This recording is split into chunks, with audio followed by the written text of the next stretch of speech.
La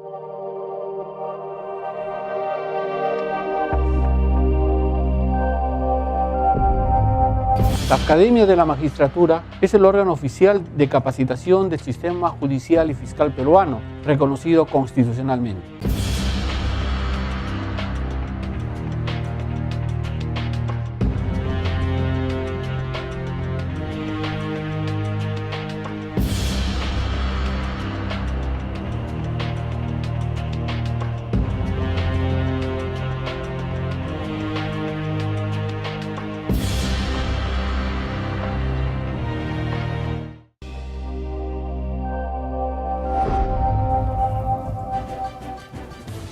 Amables televidentes, bienvenidos a vuestro programa Referente Jurídico, programa producido por la Academia de la Magistratura del Perú. El día de hoy contamos con una grata visita. En este caso voy a tener el honor de presentar al más importante jurista, conocedor y especialista en una de las importantes ramas de lo que se denomina la enciclopedia de las ciencias penales, el derecho penitenciario, reconocido dentro y fuera del país como un magnífico maestro y también como, además de su brillantez académica, como una gran persona. Me estoy refiriendo al doctor Germán Smol Arana, a quien damos la más cordial bienvenida a Referente Jurídico. Muchas gracias a ustedes y creo que la referencia hace ya muchísimo, supongo, es porque tú eres amigo mío y por eso lo has hecho, ¿no? Con mucho agrado estar con ustedes. Muchas gracias. En realidad es un reconocimiento objetivo a la trayectoria vuestra, apreciado doctor Germán. Para iniciar esta conversación, que el día de hoy va a versar en torno al cumplimiento de sentencias en el extranjero y que no tiene que ver en este particular caso con el exequatur tradicional, sino ya lo verán con un tema novedoso que nos trae el doctor Smol Arana, voy a dar lectura a un brevísimo extracto de su enorme currículum vitae, que es muy importante también. El doctor Germán Smol Arana es doctor en Derecho y Ciencia Política por la Universidad Nacional Mayor de San Marcos, magíster en Derecho con mención en Ciencias Penales por la misma Casa de Estudios. Es docente principal en la Cátedra de Derecho de Ejecución Penal en pre- y posgrado en la cuatricentenaria Universidad de San Marcos. Docente de la Universidad de Posgrado de la Universidad San Martín de Porres, es conferencista e investigador con especialización en el campo penal y penitenciario. Ha sido viceministro de Justicia, presidente de la Comisión Consultiva de Ejecución Penal, Penitenciaria y Criminalística del Colegio de Abogados de Lima, director académico de la Facultad de Derecho y Ciencias Políticas de la Universidad Nacional Mayor de San Marcos en el periodo 2010-2013, director de la Escuela de Posgrado de la Facultad de Derecho y Ciencia Política, también de la misma Casa Superior de Estudios, actualmente. Ha sido condecorado, entre otras varias distinciones, con la medalla Vicente Morales Duárez por el Ilustre Colegio de Abogados de Lima, en reconocimiento a su trayectoria académica y profesional. Entre las varias publicaciones que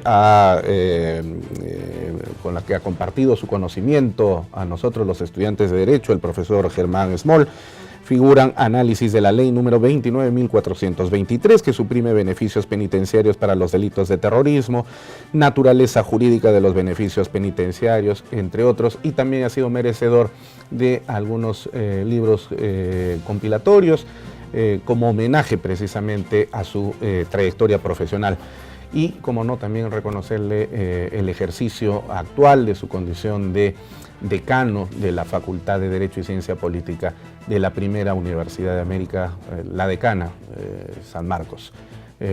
Doctor Germán Smol, realmente es un honor contar con su presencia aquí en Referente Jurídico. Le recordaba que alguna vez participamos en un evento en común allá en la República del Ecuador, invitados por el Instituto Latinoamericano de Derecho en el año 2006, y donde en realidad fue pues para nosotros motivo de muchísima alegría, bastante jovencitos, tener como compañero eventual en ese momento un ilustre maestro. Le agradezco muchísimo. Creo que la presentación es simplemente el desarrollo profesional de una persona que ha venido día a día encumbrándose en el campo del derecho y fundamentalmente en el campo del derecho penitenciario, es cierto, vamos a veces departiendo nuestro conocimiento y también adquiriendo el conocimiento en este campo vasto del derecho penitenciario a nivel nacional e internacional. Y justo este fin de semana estuve también en México, ¿no?, compartiendo con en la reunión de las facultades de Derecho de Iberoamérica, ¿no?, discutiendo unos temas sobre investigación jurídica y otros aspectos que atañen exclusivamente a las escuelas o facultades de Derecho. Es un agrado estar con ustedes y poder discutir este tema importante sobre el cumplimiento de sentencias en el extranjero, que para mí constituye un capítulo muy importante que se aperturó con el Código de Ejecución Penal del año 85, el Decreto Legislativo 330, que en el artículo 7º del título preliminar, como un mandato, como un principio, estableció que el interno extranjero sentenciado puede cumplir su condena en su país de origen o residencia habitual bajo los principios de los tratados internacionales y bajo el principio de la reciprocidad.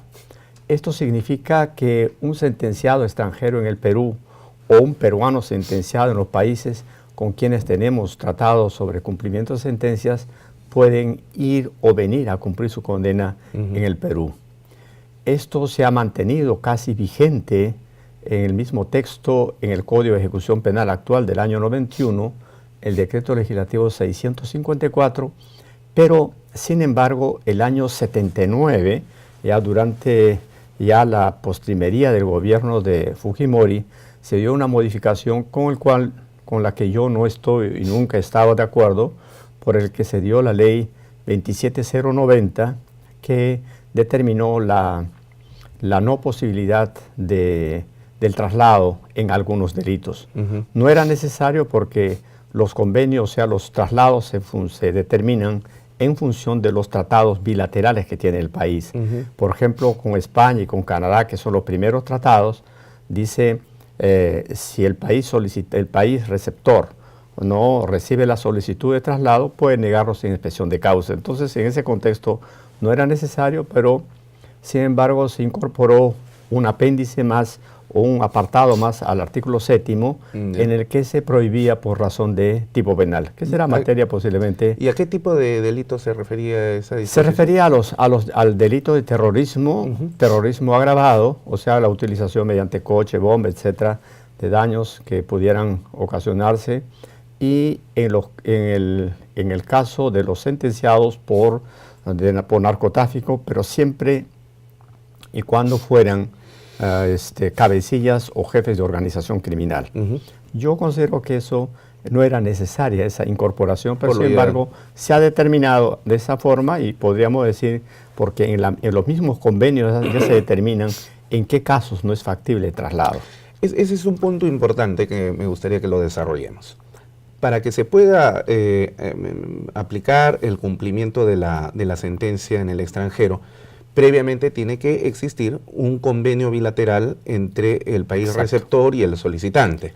Evidentemente se entiende que si no existiera ese convenio no podría darse entonces esta figura. Tenemos actualmente alrededor de 23 convenios internacionales bilaterales mediante los cuales se establece que un condenado en el Perú extranjero puede cumplir su condena en extranjero, viceversa, un peruano sentenciado en sus países venir al Perú a seguir cumpliendo la condena. Lo que importa es que acá, bajo qué condiciones se dan estos traslados, no en todos los casos. Una de las condiciones es que la sentencia tiene que estar en la naturaleza de cosa juzgada, que no medie sobre ella ningún recurso impugnatorio, ni incluyendo el de la revisión. Oleada y sacramentada la sentencia. Oleada y sacramentada la condena. Entonces, ¿cómo se efectúa el control respecto de esta pena que debe cumplir el sentenciado extranjero en su país de origen? Se determina mediante lo establecido en cada uno de los convenios, que el país receptor, por ejemplo, un canadiense sentenciado en el Perú va a su país, el presidente de Canadá no puede indultarlo. Ahí tenemos el control de la condena, lo tiene el país sentenciador. Y el Congreso de su país no puede amnistiarlo. De igual forma, si un peruano viene de Canadá al Perú, el presidente no podrá indultarlo ni el Congreso amnistiarlo. Ahí está. Para evitar la impunidad. Para evitar la impunidad y al mismo tiempo que la sentencia impuesta por el país receptor no puede ser materia de modificatoria. La sentencia permanece inalterable. Ya. Es más que si en el país esa condena tiene una pena menor, no puede invocarse esa figura, ni que uno de los principios básicos para el traslado es que exista la doble incriminación, que el hecho sea delito en el Perú y que el hecho sea también delito en el país receptor. Correcto. Ahora, yo me imagino que deben haber algunas condiciones para el traslado del interno. Por ejemplo, no sé si tendremos ese convenio con China, usted nos dirá sí o no. No. Pero, bueno, no lo tenemos. Pero recuerdo, por ejemplo, que hace algunos años atrás, y seguramente usted ha tenido conocimiento de este hecho, fue porque fue de dominio de la opinión pública, un ciudadano chino que se desempeñó como funcionario público y había sido acusado del delito de peculado en China. Usted sabe que en China el delito de peculado es sancionado con pena de muerte por afectar los intereses populares. Algunos acá en el Perú estarían muy encantados de que se aplique ese tipo también de penas, pero no se puede. Pero el hecho es que este exfuncionario chino escapó de la justicia china y vino a refugiarse aquí al Perú. Y China exigía que el Estado peruano lo devolviera. Y estuvo a punto de suceder así si no hubiera sido por un habeas corpus que se interpuso en favor de este ciudadano chino y el Tribunal Constitucional, llegada a esa instancia, la acción correspondiente, lo amparó. Al final se generó pues un conflicto entre los estados chino y peruano, teniendo en consideración que tenemos importantes tratados que hasta se ponían en riesgo, ¿no? Por esta situación. Pero luego ya el Estado chino asumió de que si lo devolvíamos no le iban a aplicar la pena de muerte por la que lo habían condenado, sino que le iban a dar una carcelería por determinado tiempo, y el Estado peruano accedió y se solucionó el problema, porque los delitos también hay que pagarlos. Claro. Ahora, la pregunta viene en este sentido y por eso trataba de contextualizarlo así con este ejemplo. Deben haber algunas condiciones de traslado. Supongamos entonces de que si el país que solicita el traslado del condenado en el extranjero lo solicita no para generarle impunidad, sino para infligirle mayor dolor penal, entonces también podría, en esas circunstancias, evitarse el traslado. Exacto.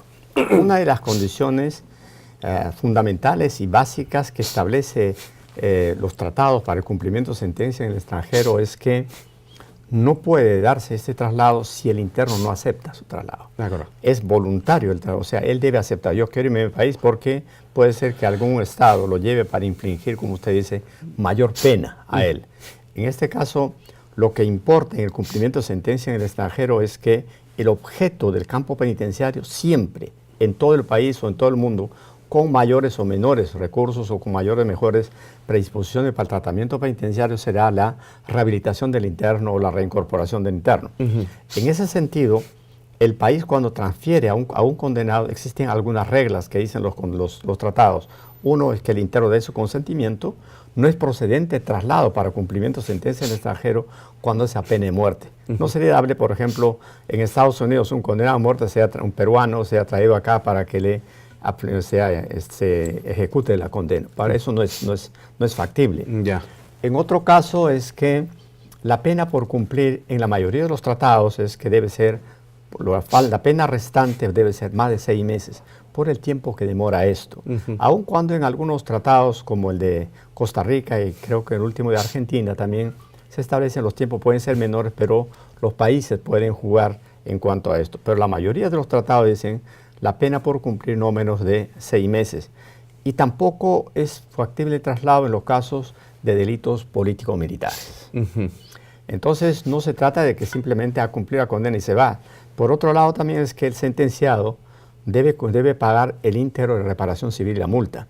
En ese contexto yo no estoy de acuerdo con algunos traslados que se han hecho de extranjeros a su país de origen, como España, por ejemplo, en el que se han ido el año pasado, creo que alrededor de 56 internos.